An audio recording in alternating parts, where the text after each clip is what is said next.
भी अचानक जेनी के गोदाम में खुजली मचने लगती है, जिसको मिटाने के लिए वो अपना प्यारा सबसे दुलारा घोड़े वाला खिलौना निकालती है और उसको अपनी मौत की गुफा में घुसाकर आनंद लेने लगती है। अब ये कार्यक्रम आगे बढ़ ही रहा था कि तभी वहाँ पर उसका बाप और भाई आ जाते हैं और उसे बर्थडे विश करने लगते हैं। फिर वहाँ पर कुछ और लोग भी केक लेकर आ जाते हैं क्योंकि वो उसे सरप्राइज देना चाहते थे।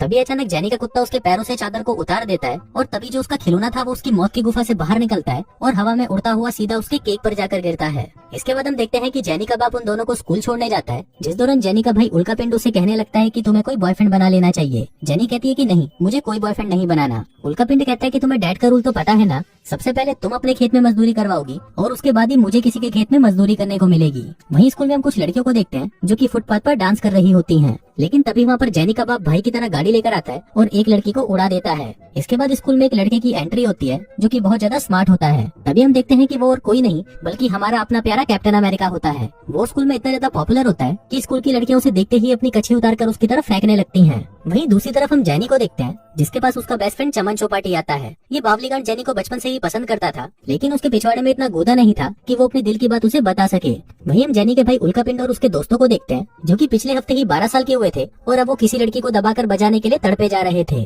तभी उल्का पिंड की नजर अमेंडा नाम की एक लड़की पर पड़ती है जो कि एकदम पटाखा थी। तभी उसको देखते ही उल्का पिंड का घोड़ा खड़ा हो जाता है और वो सोचने लगता है कि अब तो इसको ही बजाना पड़ेगा। इसके बाद हम कैप्टन अमेरिका को देखते हैं जो कि अपने कुछ दोस्तों के साथ बकचोदियां कर रहा था। तभी वहाँ पर आती है फड़फड़ाती फुद्दी जो कि कैप्टन अमेरिका की बहन होती है और दिखने में एकदम माल। फिर वो कैप्टन अमेरिका के पास आती है और उससे कहती है कि मैं तुमसे कुछ पूछ सकती हूँ। जब भी मैं किसी लड़के को कहती हूँ कि वो अपना सामान जहाँ चाहे रख सकता है, वो हमेशा मेरे पिछवाड़े में ही क्यों रखता है। इस पर कैप्टन अमेरिका कहता है कि तुम ये सब बातें मेरे से क्यों कर रही हो। वो कहती है क्योंकि जब भी उनका काम खत्म हो जाता है तो मैं उनका सारा माल बाहर निकाल देती हूँ। इसी दौरान वहाँ पर एक और पटाखा आती है जिसका नाम चूची बाई होता है और वो कैप्टन अमेरिका की गर्लफ्रेंड होती है। फिर वो उसके पास आती है और उसे कहती है कि मुझे तुमसे बाहर अकेले में कुछ बात करनी है। तभी सीन शिफ्ट होता है और हम कैप्टन अमेरिका को देखते हैं जो कि चूची बाई को कहता है कि तुम इस घोचू के लिए मुझे छोड़ रही हो। चूची बाई कहती है कि नवाजुद्दीन फुद्दी की बहुत प्यारा है और मैं उसे बहुत पसंद करती हूँ। अब ये सुनकर कैप्टन अमेरिका दुखी हो जाता है क्योंकि ऐसा पहली बार हुआ था कि किसी लड़की ने उसे छोड़ दिया था।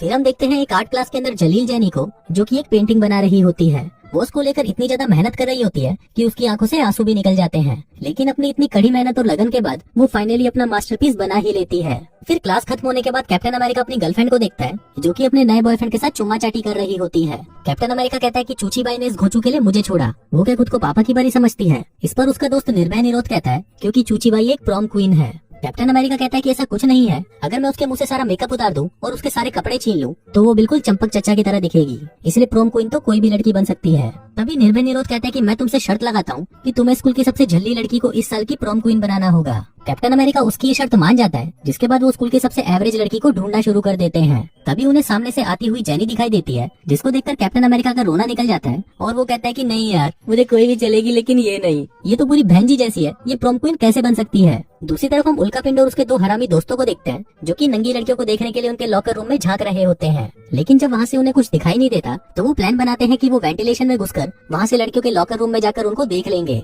जिसके बाद वो तीनों उस वेंटिलेशन चैम्बर में घुस जाते हैं और सीधा जाते हैं लड़कियों के बाथरूम के ऊपर। फिर वो वहाँ पर दो लड़कियों को देखते हैं जो कि साथ में नहा रही होती हैं, लेकिन तभी अचानक उन दोनों में क्या चुलसी मचती है। वो दोनों एक दूसरे के पास जाती है और अपनी गुफाओं को आपस में रगड़ना शुरू कर देती हैं। वहीं वो तीनों हरामी ये सब ऊपर से देख रहे होते हैं और मजे ले रहे होते हैं। तभी उसी बाथरूम के जस्ट नीचे हम एक क्लासरूम को देखते हैं जिसमें एक टीचर स्टूडेंट्स को पोएट्री पढ़ा रहा होता है। इसके बाद जब वो दोनों लड़कियां नहाकर वहाँ से चली जाती हैं तो वो तीनों और भी सामानों को देखने के लिए आगे बढ़ने लगते हैं। फिर वो वहाँ पर एक लड़की को देखते हैं जो कि वहाँ पर टट्टी करने आती है। तभी उनमें से एक दोस्त कहता है कि लड़की तक तो ठीक था, लेकिन उसकी टट्टी देखने में कोई मजा नहीं है। इस पर उल्का पिंड कहता है कि जो वो दिखा रही है वो देखो और मजे लो, लेकिन फिर वो देखते हैं कि वो लड़की टट्टी करते हुए गंदी गंदी बदबू छोड़ना शुरू कर देती है, जिससे उन तीनों के दिमाग का हो जाता है। फिर कुछ देर बाद उन तीनों का वहाँ पर दम घुटने लगता है और साथ ही हम देखते हैं कि ऊपर से वो सीलिंग टूटना भी शुरू हो जाती है। वहीं नीचे पोएट्री टीचर अपने स्टूडेंट्स को गालियां दे रहा होता है और उनको कहता है कि तुम सबके दिमाग में तो सिर्फ टट्टी भरी है। तभी वो सीलिंग पूरी टूट जाती है और वो तीनों उस टट्टी करते हुए लड़की के साथ नीचे आकर सीधा उस टीचर पर गिरते हैं। वहीं लंच के दौरान कैप्टन अमेरिका जेनी के पास आता है और उससे बात करने की कोशिश करता है, लेकिन जेनी उसे बिल्कुल भी भाव नहीं देती क्योंकि कैप्टन अमेरिका ने पिछले 6 सालों से उससे कभी भी बात नहीं करी थी। फिर स्कूल खत्म होने के बाद कैप्टन अमेरिका रग्बी की प्रैक्टिस करने जाता है, लेकिन उसे वहाँ पर खेलने नहीं दिया जाता और एक कोने में बिठाकर रखा जाता है। तभी हमें फ्लैशबैक में दिखाया जाता है कि जब कैप्टन अमेरिका उनकी टीम के साथ एक मैच खेल रहा था, तभी गेम के दौरान उसने बॉल एक चोमू से लड़के को दे दी। उसे लगा कि शायद उनकी टीम ये गेम जीत जाएगी, लेकिन तभी उस बॉल को लेने के लिए 2 खिलाड़ी आते हैं और उस लड़के के बीच में से 2 टुकड़े कर देते हैं और इसी कारण से कैप्टन अमेरिका को अब कभी भी ये गेम खेलने नहीं दिया जाता। फिर रात को जब कैप्टन अमेरिका निराश होकर अपने घर पर आता है तो उसका बाप उसे कहता है कि मुझे पता चल चुका है कि चूची बाई ने तुम्हें धोखा दे दिया है, इसलिए तुम चिंता मत करो, मैंने पहले ही तुम्हारे लिए एक परफेक्ट लड़की ढूंढ रखी है। कैप्टन अमेरिका कहता है कि अच्छा कौन है वो। तभी उसका बाप वहाँ पर उसकी माँ को बुलाता है और उसे कहता है कि बताओ कैसी है। कैप्टन अमेरिका कहता है लेकिन ये तो मेरी माँ है। बाप कहता है कि यही तुम्हारे लिए बेस्ट है। जिसके बाद वो उन दोनों को अकेला छोड़कर वहाँ से चला जाता है। उधर जेनी के घर पर भी उसका बाप जेनी के पास आता है और उसे पूछता है कि क्या हुआ, आज तुम इतनी शांत कैसे लग रही हो। जेनी बताती है कि स्कूल के एक पॉपुलर लड़के ने मुझे प्रपोज किया, लेकिन मुझे कुछ समझ नहीं आ रहा कि मैं उससे अपनी पिंकी पिटवाऊं या नहीं। बाप कहता है कि पहले तुम्हें उसके साथ कहीं बाहर जाना चाहिए, इससे तुम्हें पता चल जाएगा कि वो लड़का तुम्हारे लायक है भी या नहीं। उधर दूसरी तरफ कैप्टन अमेरिका अपनी बहन के रूम में आता है और उसे कहता है कि मुझे तुम्हारी हेल्प चाहिए। दरअसल मैं चाहता हूँ कि जेनी मुझसे प्यार करना शुरू कर दे। इस पर फड़फड़ाती फुद्दी कहती है कि ठीक है, लेकिन उसके बाद तुम्हें मेरे साथ मजदूरी करनी होगी। कैप्टन अमेरिका कहता है लेकिन तुम तो मेरी बहन हो। जिस पर फड़फड़ाती फुद्दी कहती है कि अगर कुछ लेना है तो कुछ देना भी पड़ेगा। जिसके बाद वो उसे कहती है कि सबसे पहले तुम उसका विश्वास जीतो। फिर अगले दिन हम देखते हैं कि स्कूल में कुछ लड़के जेनी के भाई को तंग कर रहे होते हैं। तभी कैप्टन अमेरिका उसे देख लेता है और वहाँ पर आकर उन्हें रोकने लगता है, लेकिन तभी उल्का पिंड कैप्टन अमेरिका को ही घुसंड पिला देता है, जिससे गुस्सा होकर कैप्टन अमेरिका उसे मार मार कर उसका भूत बना देता है। फिर उसकी बहन बताती है कि जेनी को स्पेशल फील कराने के लिए उसके लिए एक रोमांटिक सा गाना गाओ जिसके अंदर उसका नाम भी हो। इसके बाद कैप्टन अमेरिका उसके लिए गाना गाने लगता है और गाने में कहता है कि जेनी के पास गन है और वो सबको मार डालेगी। अब ये सुनकर सभी उससे डरकर भागने लगते हैं क्योंकि उनको लग रहा था कि जेनी के पास सचमुच की गन है। इसी दौरान वहाँ पर पुलिस भी आ जाती है और जेनी को पकड़कर अपने साथ ले जाती है, लेकिन फिर कैप्टन अमेरिका उसे छुड़ाकर अपने घर ले आता है और कहता है कि चलो अब जल्दी से घोड़ी बन जाओ। जेनी कहती है कि तुम होगे सबसे हैंडसम, लेकिन मैं तुम्हारी गर्लफ्रेंड नहीं बन सकती। तभी कैप्टन अमेरिका अंदर चला जाता है और अपने घोड़े पर क्रीम लगा कर आता है। तभी जेनी उसके घोड़े को देखती है और कहती है कि मुझे मीठा खाने में कोई इंटरेस्ट नहीं। जिसके बाद वो वहाँ से चली जाती है। अगले दिन कैप्टन अमेरिका फिर से जेनी के घर पर आता है और उससे पूछता है कि क्या तुम मेरे साथ पार्टी में चलोगी। जेनी कहती है कि मैं तुम्हारे साथ नहीं चल सकती क्योंकि मैं अच्छे से तैयार नहीं हूँ। पर तभी वहाँ पर फड़फड़ाती फुद्दी आती है और उसे कहती है कि मैं तुम्हारी इस बंजर जमीन को फिर से हरा भरा कर दूंगी। जिसके बाद वो उसे ऊपर रूम में ले जाती है और उसका मेकओवर करने लगती है। फिर कुछ देर बाद जब जलील जेनी तैयार होकर नीचे आती है तो वो इतनी ज्यादा खूबसूरत लग रही थी कि उसको देखकर कैप्टन अमेरिका उसका दीवाना हो जाता है। और कैप्टन अमेरिका तो क्या, मैं तो खुद भी इसका दीवाना हो चुका हूँ। इसके बाद वो तीनों पार्टी में पहुँचते हैं जहाँ पर वो सभी जेनी को देखकर हैरान हो जाते हैं क्योंकि पहले तो वो बिल्कुल चंपू लगती थी और अब अचानक से एकदम माल बन चुकी है। उस पार्टी में चमन चौपाटी भी आता है, लेकिन कोई भी उसे अंदर घुसने नहीं देता। फिर पार्टी में हम उल्का पिंड को भी देखते हैं जो कि अमेंडा के लिए एक लव लेटर लिख कर लाया था, लेकिन जब वो उस लेटर को उसे देने जाता है तो वो देखता है कि उसको बजाने के लिए पहले से ही वहाँ पर लड़कों की बहुत लंबी लाइन लगी हुई है। वहीं फड़फड़ाती फुद्दी भी कुछ चूसते हुए एक लड़के के पास आती है और उसे कहती है कि हाय, मेरा नाम है फड़फड़ाती फुद्दी।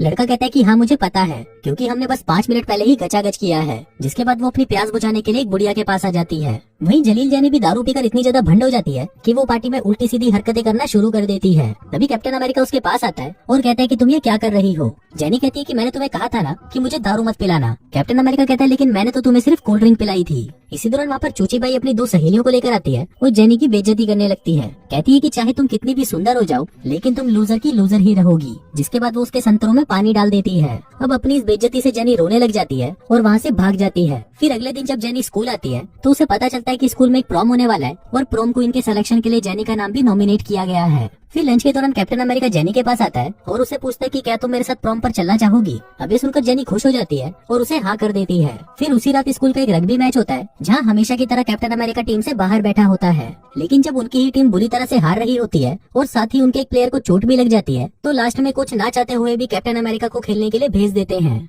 लेकिन अब कैप्टन अमेरिका की बहुत ज्यादा फटी पड़ी थी कि अब वो पहले की तरह खेल भी पाएगा या नहीं। लेकिन तभी वहाँ पर एक काली आता है और कैप्टन अमेरिका का हौसला बढ़ाने लगता है। कहता है कि मैं यहाँ पर एक चौकीदार हूँ और मैंने तुम्हें पहले भी खेलते हुए देखा है, इसलिए जाओ और अपनी टीम को जिता कर आओ। अब इतनी मोटिवेशन वाली बातें सुनकर कैप्टन अमेरिका स्टाइल मारते हुए प्लेग्राउंड में पहुंचता है और गेम खेलना शुरू करता है। लेकिन इससे भी उनको कोई फायदा नहीं होता क्योंकि कैप्टन अमेरिका गेम खेलना भूल चुका था, जिस वजह से उनकी टीम बहुत ही बुरी तरह से हार जाती है। फिर गेम के बाद जब कैप्टन अमेरिका निराश होकर वहाँ से जा रहा होता है तभी वहाँ पर जेनी आती है और उसे कहती है कि तुमने आज बहुत अच्छा खेला। वो कहता है लेकिन हम मैच तो हार गए ना। जेनी कहती है लेकिन तुमने मेरा दिल जीत लिया है और मैं तुम्हें पसंद करती हूँ। अभी सुनकर कैप्टन अमेरिका खुश हो जाता है, लेकिन तभी वहाँ पर निर्भय निरोध आता है और उसे कहता है कि आज तेरी वजह से ही हम ये मैच हार गए। फिर वो कहता है कि अब तुझे इसकी सजा मिलेगी और अब मैं जेनी को सब कुछ बताने वाला हूँ। कैप्टन अमेरिका उसे मना करने लगता है, लेकिन निर्भय निरोध जेनी के कान में कहने लगता है, आपकी बूंद बहुत खूबसूरत लगी है मुझे। ये तो वेरी नाइस बूंद है, ये तो मेरी पसंद की बूंद है। अब उसको लगता है कि निर्भय निरोध ने उसको सब कुछ बता दिया है, इसलिए वो खुद ही उसे सब कुछ बता देता है और कहता है कि मैंने इसके साथ शर्त लगाई थी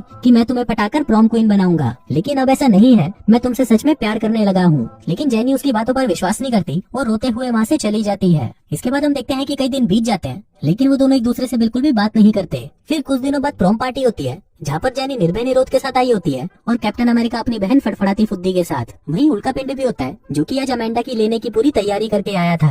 तभी वहाँ पर अमेंडा भी आ जाती है, जो कि एकदम पटाखा लग रही थी। अब उल्का पिंड अपना लव लेटर लेकर उसके पास जाता है और वो उसे दे देता है, लेकिन उसको पढ़ने के बाद अमेंडा उसे कहने लगती है कि तुमने मुझे समझ क्या रखा है, मैं तुझे उस टाइप की लड़की लगती हूँ जो लेटर्स देने वाले लड़कों के साथ गचागच करती है। उल्का पिंड कहता है कि नहीं नहीं, ऐसा नहीं है। अमेंडा कहती है कि मैं ऐसे ही किसी लड़की के साथ सोती नहीं हूँ, मैं तो बस उनका हिलाकर छोड़ देती हूँ। जिसके बाद वो उससे अपनी पिंकी पिटवाने के लिए उसे अपने साथ ऊपर ले जाती है। वहीं जब कैप्टन अमेरिका और जेनी अपने अपने प्रोम पार्टनर्स के साथ डांस कर रहे होते हैं, तभी जेनी देखती है कि फड़फड़ाती फुद्दी बहुत ज्यादा एक्साइटेड हो जाती है और वहीं पर ही कैप्टन अमेरिका को चूसना शुरू कर देती है। अब ये देखकर जेनी दुखी हो जाती है और रोते हुए वहाँ से चली जाती है। तभी वहाँ पर प्रोम किंग और क्वीन का अनाउंसमेंट किया जाता है, जहाँ पर प्रोम किंग हमेशा की तरह कैप्टन अमेरिका बनता है। फिर बारी आती है प्रोम क्वीन की, और यहाँ पर चूचीबाई को लग रहा था कि प्रोम क्वीन या तो वो बनेगी या फिर जलील जेनी, लेकिन प्रोम क्वीन उन दोनों में से कोई नहीं बनती और बनती है दो ऐसी बहनें जो सिर से आपस में जुड़ी हुई थी। इसी दौरान कैप्टन अमेरिका देखता है कि जेनी निर्भय निरोध के साथ कहीं पर जा रही होती है। फिर वो भागकर उन दोनों के पीछे जाता है और देखता है कि वो दोनों एक होटल रूम में गए हैं। फिर वो उनके रूम के बाहर आता है, जहाँ उसे अंदर से आह की आवाजें सुनाई देती हैं। फिर जैसे ही वो रूम के अंदर जाता है तो वो देखता है कि वहाँ पर निर्भय निरोध चूचीबाई की ले रहा होता है और वहीं नवाजुद्दीन फुद्दीकी खड़ा होकर उनका वीडियो बना रहा होता है। कैप्टन अमेरिका उससे पूछता है कि जेनी कहाँ है, जिस पर निर्भय निरोध बताता है कि वो तो रोते हुए अपने घर चली गई। फिर कैप्टन अमेरिका उन तीनों के मुंह पर एक एक घुसंड मारता है और जेनी को मनाने के लिए उसके घर पहुंच जाता है। वो वहाँ पर उसके बाप से पूछता है कि जेनी कहाँ है, जिस पर उसका बाप बताता है कि वो तो एयरपोर्ट गई है क्योंकि अभी उसकी पेरिस की फ्लाइट है। अब कैप्टन अमेरिका को कैसे भी जेनी को रोकना था, इसलिए वो भी भागता हुआ सीधा एयरपोर्ट पहुंच जाता है। वहीं चमन चौपाटी भी आ जाता है क्योंकि वो भी जेनी से प्यार करता था और आज वो उसे अपनी दिल की बात बताना चाहता था। अब कैप्टन अमेरिका जेनी को वहाँ से जाते हुए देखता है, लेकिन उसको रोकने के लिए वो एक बच्चे से उसकी बॉल छीन लेता है और उसे सीधा जलील जेनी के सिर पर मारता है। फिर वो उसके पास आता है और कहता है कि प्लीज मत जाओ, क्योंकि जब मैंने वो शर्त लगाई थी तो मैं तुम्हें नहीं जानता था, लेकिन अब मैं तुमसे प्यार करने लगा हूँ। तभी अचानक वहाँ पर एक एम्प्लॉय उसे रोक देती है और उसे कहती है कि मैं बता दूं क्या कि तूने ये डायलॉग किस फिल्म से चुराया है। तभी जेनी कहती है कि हाँ मुझे याद आया, तुमने ये डायलॉग जिस्म 2 से चुराया है और तुम्हें पता है मैंने उस फिल्म को देखकर उंगली भी की थी। तभी कैप्टन अमेरिका उस एम्प्लॉय को कहता है कि साली अगर तुझे कोई दिक्कत ना हो तो अब मैं बोल सकता हूँ। जिसके बाद वो जेनी को कहता है कि मैं हमेशा से तुम्हें पसंद करता था, लेकिन मुझे लगता है कि शायद मैं किसी और लड़की के साथ भी घचाघच कर लूंगा, इसलिए तुम्हें यहाँ से चले ही जाना चाहिए। जेनी कहती है कि साले तूने ये डायलॉग भी बाहुबली से चुराया है, लेकिन अब मैं कहीं नहीं जा रही। जिसके बाद वो दोनों एक दूसरे को चूसने लगते हैं। तभी वहाँ पर तालियां बजाते हुए चमन चौपाटी भी पहुंच जाता है, क्योंकि उसे भी पता चल चुका था कि अब लड़की हाथ से निकल चुकी है, इसलिए हाथ गाड़ी चलाओ और मस्त रहो। और हाँ भाइयों, मैं तुमसे भी कह रहा हूँ, अब सर्दी आ चुकी है, इसलिए अगर तुम्हारी कोई सेटिंग नहीं है तो लड़कियों के पीछे मत भागो, हाथ गाड़ी चलाओ और मस्त रहो। बाकी मैं मिलता हूँ तुमसे अगले वीडियो में, तब तक